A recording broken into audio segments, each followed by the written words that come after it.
If you love great stories, you've come to the right place. Subscribe to my channel to make sure you don't miss any new videos. Like and share this video with your friends if you enjoyed it, and let me know your thoughts in the comments below. The Narrow Sea had never lived up to its name more than it did on the morning of the Great Crossing. For centuries, it had been a barrier of salt and spray, but today it was a battlefield. Below, the water was choked with the greatest naval mobilization in history. Daenerys Targaryen's fleet, a massive wooden forest of ironborn longships, Tyrell galleys, and martel dramans, was moving west like a slow, inevitable tide. But above them, the sky belonged to the fire. Daenerys rode Drogon at the vanguard, his black wings spanning 60 feet, his roar vibrating in the very marrow of her bones. Flanking her were Regal **** and Viserion, their green and cream scales shimmering against the gray clouds.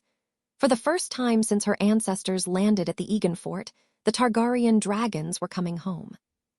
"They look like gods, don't they?" Tyrion Lannister had remarked on the deck of the Silence before they set sail. But gods have a way of bleeding. As the Targaryen fleet reached the midpoint between Dragonstone and the Gullet, the horizon did not stay empty. Through the thick sea mist, a flicker of something unnatural appeared. It wasn't the orange of a sunrise. It was the blinding, artificial glint of sunlight hitting polished gold. From the direction of King's Landing, 3 shapes emerged. They were smaller than Drogon, but they flew with a terrifying, mechanical precision that the Targaryen dragons lacked. These were Cersei, children of the Forge, Tywin, Joffrey, and Miachella. Leading them was Tywin, the massive golden dragon whose scales had been chemically treated to reflect light, making him look like a falling star. Cersei Lannister sat atop him, her black and gold armor fused to her leather harness. She didn't look like a queen. She looked like a vengeful deity made of metal and spite. "She's coming for us," Jon Snow said from the deck of the flagship, his hand tightening on the hilt of Longclaw. He was watching the sky through a spyglass, his face pale as he saw the wildfire canisters hanging from the Lannister dragons' talons. "She's not just coming for us," Daenerys whispered, leaning forward on Drogon's neck. "She's coming to end the world." The battle didn't begin with a roar. It began with a whistle. Cersei gave the command. Joffrey * and Miachella *, the 2 smaller Lannister dragons, dived from the clouds. They didn't target the Targaryen dragons yet. They targeted the ships. The first wildfire canister hit the center of a Tyrell galley. The explosion was a brilliant, neon-green blossom that turned the sea spray into steam and the sailors into pillars of green ash. The green rain had begun. Within seconds, 10 ships were ablaze, the wildfire spreading across the water like an emerald oil slick, unquenchable and hungry. "Drogon, Dracarys ***, Daenerys screamed.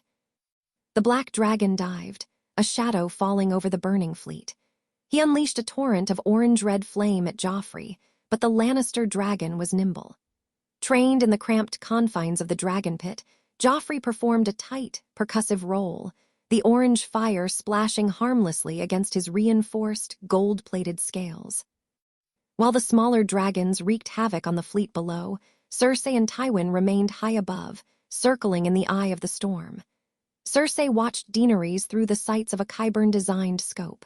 She saw the Silver Queen, the girl who thought she could take the throne with destiny and right. Cersei felt a cold, sharp laughter bubble in her chest. Destiny was a fairy tale. Right was a lie. There was only gold, fire, and the will to use them. "Tywin," Cersei whispered, her hand stroking the dragon's neck. "Show the little girl why lions have claws."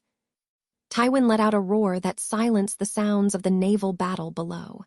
He dived vertically, his golden scales creating a strobe-like effect that blinded the archers on the Targaryen ships. He wasn't breathing fire. He was moving for a physical strike.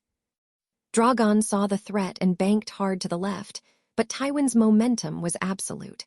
The golden dragon slammed into Drogon's flank with the force of a falling mountain. The sound was like 2 iron ships colliding at full speed. The 2 massive beasts fell toward the sea, locked in a violent embrace. Drogon's black claws tore at Tywin's golden underbelly, but the Lannister dragon's scales had been hardened with alchemical treatments. The claws skidded, producing sparks but no blood. In return, Tywin's jaws snapped shut on Drogon's shoulder. The black dragon let out a shriek of agony that echoed across the narrow sea.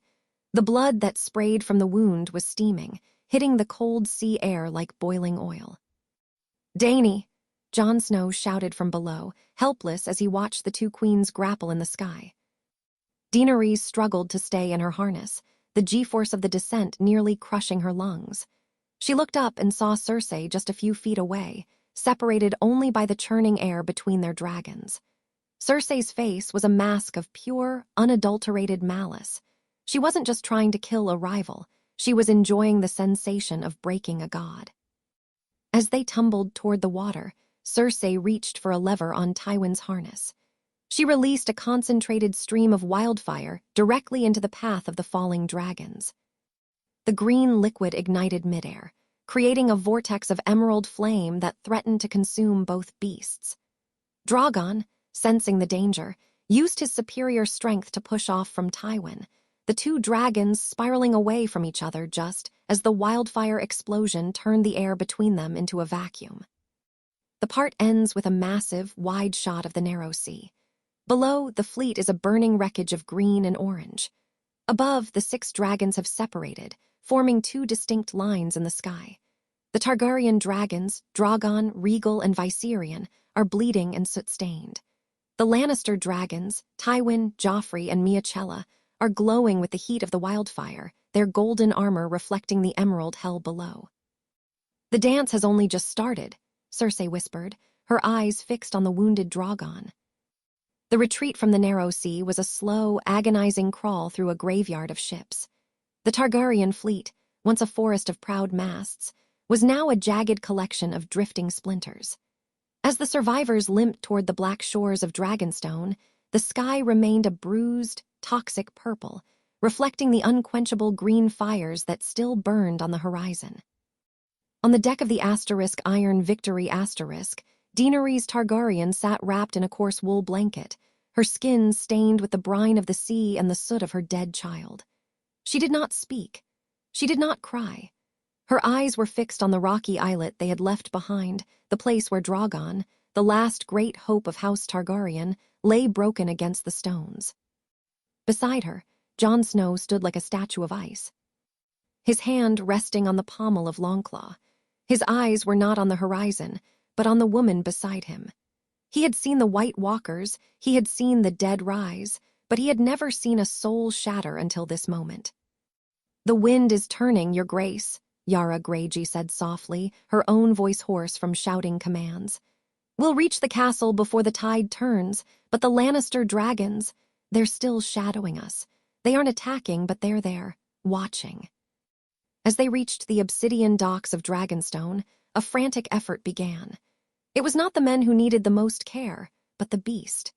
A small, elite team of Ironborn and Northmen, led by Jon and a grief-stricken Tyrion, rode out to the jagged islet where Drogon had collapsed. The black dragon was a mountain of pain. Every breath he took was a wet, rattling sound that vibrated through the stone. His right wing was draped over the rocks like a torn banner, the obsidian harpoon still buried deep in the muscle. "We have to pull it out," Tyrion whispered, his eyes welling with tears. "If the obsidian stays in, the wound will never close. Dragon blood is fire, but this is a poison of the forge." Jon stepped forward, his boots slipping on the blood-slicked rocks. He reached out a hand, touching the heat of Drogon's snout. The dragon's eye, a pool of molten gold, rolled to look at him. There was no fire in it, only a deep, ancient exhaustion. "Easy, lad," Jon murmured. With the help of 20 men and a series of heavy iron winches, they began the extraction. As the obsidian harpoon was wrenched free, Drogon let out a shriek that cracked the very stones of the island. A geyser of steaming, black-red blood erupted, melting the snow where it landed. Tyrion stepped forward with a bucket of liquefied Valyrian steel, a desperate concoction Qyburn had once written about, intended to bind dragon flesh. As they poured the molten metal into the wound, The smell of burning meat and sulfur filled the air. Drogon fell into a deep, fitful sleep, his body twitching as the magic of the steel fought the trauma of the lion's tooth. He was alive, but he would never fly the same way again. The shadow of the world now carried a permanent, jagged silver scar across his soul. While the dragons of the west bled, the lion of the south feasted. Back in King's Landing, the city was in a state of forced euphoria. Cersei had returned to the Red Keep not as a defender, but as a conqueror of the gods. The three golden dragons, Tywin, Joffrey, and Miachella, were perched atop the city walls, their scales shimmering in the light of the setting sun. To the small folk, they looked like the seven made flesh. Cersei stood on the balcony of the great hall, her armor still flecked with the salt of the narrow sea.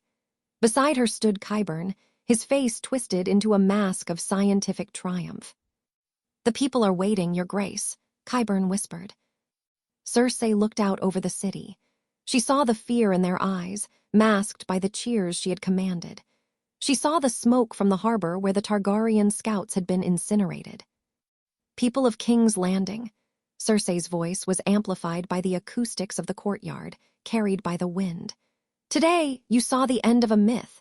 The Silver Queen came with her monsters to burn your homes and steal your lives. She brought the fire of the foreigner, the fire of the heathens." She gestured toward the sky, where Tywin let out a low, melodic rumble. "But the lion does not just protect, the lion purifies," Cersei continued. "We have broken the dragon's wing. We have drowned their cream-colored ghost in the sea. The gold of the Lannisters is the only shield you have left. From this day forward, there is no more great game. There is only the silence, and the silence is peace." The bells of the city began to ring, a rhythmic, deafening sound that Cersei had ordered to continue for 3 days. It was the sound of a funeral for the old world. Back in the map room of Dragonstone, the atmosphere was a stark contrast. The candles flickered in the drafty hall, casting long, distorted shadows of the survivors. "We lost Viserion," Daenerys said, her voice finally returning, though it sounded like it was coming from a great distance. She was staring at the painted table, her finger tracing the line of the narrow sea. "My son is gone, and Drogon may never hunt again." "We still have Regal," Jon said, though his voice lacked conviction. "And we have the North. We have the people who saw what she did."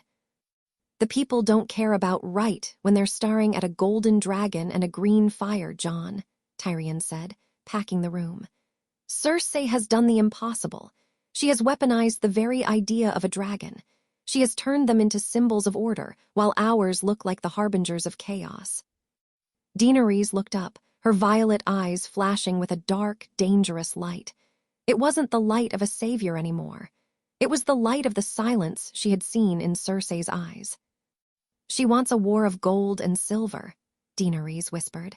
"Then we give her a war of ash. If she has turned the people into her shield, then I will burn the shield to get to the heart." "Dany, no," Jon said, stepping toward her. "That's exactly what she wants. She wants to turn you into the Mad Queen so the world will love her for killing you." "Let them love her," Daenerys said, standing up.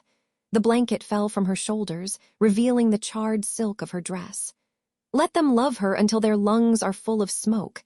I am not a savior anymore, Jon. I am the debt that she cannot pay." On the left, Cersei Lannister is being crowned with a new, jagged crown made of melted Valyrian steel and gold, her face illuminated by the warm, amber light of 1,000 candles. She looks like a saint. On the right, Daenerys Targaryen stands on the cliffs of Dragonstone, looking out at the dark sea. Behind her, the wounded Drogon lets out a low, pained roar, a plume of black smoke rising from his nostrils. Her face is in shadow, her expression cold and unreadable. The dance of gold and silver had claimed its first major casualties, but the real tragedy was just beginning. The gold had won the battle, but in doing so, it had turned the silver into a weapon of pure, unadulterated vengeance. Thanks for watching this episode. Like, share, and follow for more interesting stories and narrations. Thanks a lot.